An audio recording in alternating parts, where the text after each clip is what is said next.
नमस्कार बंधुगण। आज आम एक बहुत ही इंपोर्टाट जिओपॉलिटिकल टॉपिक उपर आलोचना करवा जहाँकि इंडिया और यूरोपियन यूनियन रो ट्रेड डील एवं यही डील रु कौन पाई टर्की को बाद दिगला। चलतु यह आम एक सरल कहानी आकार में बुझा। आसतु आम जाना यार बैकग्राउंड बा असल कौन है। इमेजिन करूँ इंडिया एवं यूरोपियन यूनियन देशगुड़िक मध्य एक नुआ दोस्ती होती किंतु यह दोस्ती रे टर्की को निमंत्रण मिलना। सो यही एफटीए बा एग्रीमेंट अनुसार टर्की भारत को आसवा कौन भी जिनस डिस्काउंट मिलना। एवं जदि टर्कीर कौन प्रोडक्ट यूरोप देकी भारत को आसे ताहले भी ताकू फुल टैक्स दबाक पड़ो। So this is the background. आसन जाना यही कन्फ्यूजन कारण कौन। एबे आपण मन प्रश्न आसो कि टर्की तो मूलरू अर्थात 1996 मसीह ईयू सांगे अच्छी से निजर कस्टम यूनियन बनई जोटी से इंडस्ट्रियल गुड उपर जीरो टैक्स लगे। सो से बहुत लोग भाविले टर्कीर जिनस यूरोप टैग लगी यह इंडियन मार्केट उपर को प्रवेश कर कन्फ्यूजनटा क्रिएट है। आसतु यार लीगल कोण को एक्सप्लोर करवा। यही ट्रेड लॉ गुड़ाक बहुत स्ट्रिक्ट थाए। युवाक इजिली ट्रांसफर हो पारनी एवं यही जोटा बायलैटरल कॉन्ट्रैक्ट अर्थात दुईटी देश अथवा गोटे देश एवं आर पक्ष गोटे यूनियन हो माने देश मानकर समूह जेपरिक इंडिया एवं United European Union member state जहाँकि इंडिया एवं ईयू मध्य वर्तमान अच्छी। जदि आम देखा ए टर्की गोटे थर्ड पार्टी होकर आसुची। सो ये ट्रेड बेनिफिट केवल इंडिया एवं ईयू स्टेट गुड़ाक पाइबे टर्की पाइब ना। जदि आप देखिए एगुड़ा strictly bilateral not applied to any third country even with a custom और union Turkey is a legally an outsider. So एपाई यार न्यायिक कोणटा बहुत स्ट्रिक्ट। आसतु यार आउ गोटे कोण बा रूल्स ऑफ ओरिजिन को देखा। सो डिस्काउंट पाइबाकू हेले प्रोडक्ट टी को डिस्काउंट पाइबाकू हेले रूल्स ऑफ ओरिजिन को फॉलो करने पड़ो जथा प्रोडक्ट टी इंडिया किंबा यूरोपियन यूनियन होइतिबा दरकार। जदि यह होई नथिबो ताहले यह डिस्काउंट पाइबाकू एलिजिबल हेबनी। सपोज जदि प्रोडक्ट टी टर्की रो होइतिबो ताहले यह कोनोसी भी डिस्काउंट पाइबो नाही।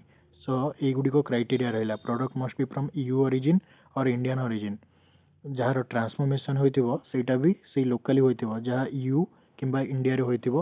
Value addition must be from EU और Indian origin. So specific manufacturing stages must be completed. So एई गुडी को फॉलो कले प्रोडक्ट टी तार डिस्काउंट पाई परिबो। चलतु जाना टर्किश गुड गुड़िक कौन फेल हो टर्किश प्रोडक्ट गुड़िक इंडियन मार्केट को कौन प्रवेश करना। धरतु कौन एक मेसीन टर्की रे तैयारी है जितेबाला यह यूरोपियन पोर्ट बा पोर्ट रे एंट्री कर यूरो टैग लगी एवं जितेबाला इंडियन मार्केट को आसो ताकू कस्टम्स वाला एक्सेस डिनाइड मारदेवे।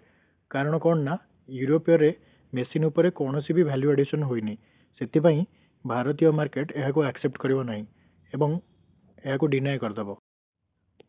आसन जाना भारत ट्रेड डिफ्लेक्शन को रोकने कौन करुच्ची।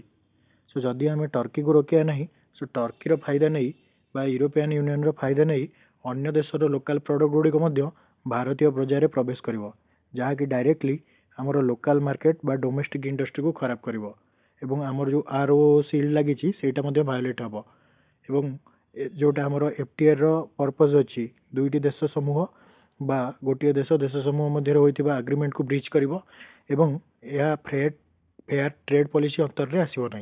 सो ये भारत स्ट्रिक्टली यह इम्प्लीमेंट कर। आसन जाना टर्की उपर यार प्रभाव कौन विशेषकर टर्की यह एक बहुत बड़ क्षति। सो टर्की को एमएफएन बा मोस्ट फेवर्ड नेशन आधार रे टैक्स देवाक हम माने कौन भी डिस्काउंट टर्की को मिलिबो नहीं। विशेषकर स्टील मेसिनारी ऑटो कंपोनेंट्स और टेक्सटाइल पर क्षेत्र में टर्की को अधिक टैक्स देवाक पड़ो एवं यह निजर कॉम्पिटिटिवनेस हरइब। सो ये टर्की उपर यार एक बहुत बड़ा प्रभाव पड़ुछि। वर्तमान आसन जाना भारतर कौन लाभ है यह भारत उपर कौन प्रभाव पकाउछि। देखा तो मिलूँ भारत ये बहुत चालाकी देखी। भारतर एक्सपोर्ट टू ईयू मार्केट रे सस्ता बा डायरेक्ट एक्सेस मिलूँ। ये जो कस्टम यूनियन अच्छी यही कारण भारत टर्कीर मार्केट को एक्सेस कर किंतु टर्की भारतर कौन जिनस को बेनिफिट पाइबनी बा एक्सेस करना यहाँ पूरा बंद होगा। जदि देखा भारत को दुई पाखिया लाभ मिलूँ କିନ୍ତୁ ଟର୍କିକୁ କୌଣସି ବି ଲାଭ ମିଳୁନାହିଁ। ସୋ ଯଦି ଆମେ ଦେଖିବା ଏହା ଏକ ମାଷ୍ଟର ଷ୍ଟ୍ରୋକ୍ ପରି କାମ କରିଛି। ଯଦି ଆମେ କହିବା ଟ୍ରେଡ୍ କେବଳ ପଇସା ପାଇଁ ନୁହେଁ ବରଂ ଏକ ଷ୍ଟ୍ରାଟେଜିକ୍ ଟ୍ରଷ୍ଟ ପାଇଁ କରାଯାଏ।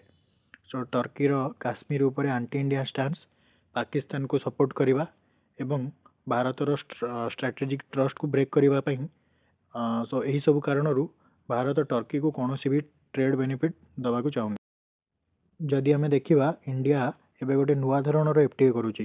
UAE, ଅଷ୍ଟ୍ରେଲିଆ ବା UA ସବୁଠି ଗୋଟିଏ କମନ୍ ଜିନିଷ ରହିଛି, that is tight rules of origin, no third ପାର୍ଟିକୁ ବେନିଫିଟ୍, ମାନେ ଥାର୍ଡ ପାର୍ଟିର କୌଣସି ଦେଶକୁ ବେନିଫିଟ୍ ଦିଆଯିବନି ଏବଂ ଷ୍ଟ୍ରାଟେଜିକ୍ ପାର୍ଟନର୍ସ ମାନଙ୍କୁ କେବଳ ପ୍ରିଫରେନ୍ସ ଦିଆଯିବ। ଆଉ ଗୋଟିଏ ପଏଣ୍ଟ ରହୁଛି ପ୍ରୋଟେକ୍ସନ୍ ଏଗେନ୍ଷ୍ଟ ଇନଡାଇରେକ୍ଟ ଇମ୍ପୋର୍ଟସ୍, ଏଇଟାକୁ ମଧ୍ୟ ଷ୍ଟ୍ରିକ୍ଟଲି ଫଲୋ କରାଯାଉଛି। ଯଦି ଆମେ ଦେଖିବା ଟର୍କି ଏହାକୁ ଫିକ୍ସ କରିପାରିବ କି ନାହିଁ, ଡାଇରେକ୍ଟଲି ଦେଖିଲେ ଟର୍କି ପାଇଁ ଏବେ ବହୁତ ରାସ୍ତା କଠିନ ହୋଇଯାଇଛି, କାରଣ ସେମାନେ ନୂଆ FTA ସାଇନ୍ କରିପାରିବେନି ଏବଂ ଇଣ୍ଡିଆର କନସେଣ୍ଟ ବିନା କ୍ୟୁମୁଲେସନ୍ ବି ମିଳିବନି। ସୋ ଟର୍କି ଚାଲନ୍ତୁ ଆମେ ନଜର ପକାଇବା କ'ଣ କ'ଣ ଆମେ ଆଲୋଚନା କଲେ। ପ୍ରଥମତଃ ଟର୍କିକୁ ଏକ୍ସକ୍ଲୁଡ୍ କରାଗଲା ଇଣ୍ଡିଆ ଆଉ EU ଟ୍ରେଡ୍ ଆଗ୍ରିମେଣ୍ଟରୁ। ଦ୍ୱିତୀୟତଃ କଷ୍ଟମ୍ ୟୁନିଅନ୍, ଯେଉଁଟାକି ଡାଇରେକ୍ଟଲି ଗ୍ରାଣ୍ଟ ଦେଇପାରିବନି ବା ଅଟୋମେଟିକ୍ ଆକ୍ସେସ୍ ଦେଇପାରିବନି। ତୃତୀୟରେ ଭାରତ ଷ୍ଟ୍ରିକ୍ଟ ROR ବା ରୁଲ୍ସ ଅଫ୍ ଅରିଜିନ୍କୁ ଇମ୍ପ୍ଲିମେଣ୍ଟ କରିବ। ଚତୁର୍ଥରେ ଇଣ୍ଡିଆ ଆସିମେଟିକ୍ ଆକ୍ସେସ୍ ଗେନ୍ କଲା, that is markets in both EU and Turkey, ଯେବେକି ଟର୍କିର ସେ ଆକ୍ସେସ୍ ନାହିଁ। 5 ଏଇଟା ଗୋଟେ ଜିଓପଲିଟିକାଲ ମାଷ୍ଟର ଷ୍ଟ୍ରୋକ୍, ଯେଉଁଟାକି ଭାରତ ପାଇଁ ଫ୍ୟୁଚରରେ ବହୁତ ଫ୍ଲେକ୍ସିବିଲିଟି ଆଣିବ ଏବଂ ତାର ସମ୍ବଦ୍ଧ ଦେଶ ଗୁଡ଼ିକ ମଧ୍ୟରେ ଗୋଟେ ଟ୍ରଷ୍ଟ ବିଲ୍ଡ କରିବ।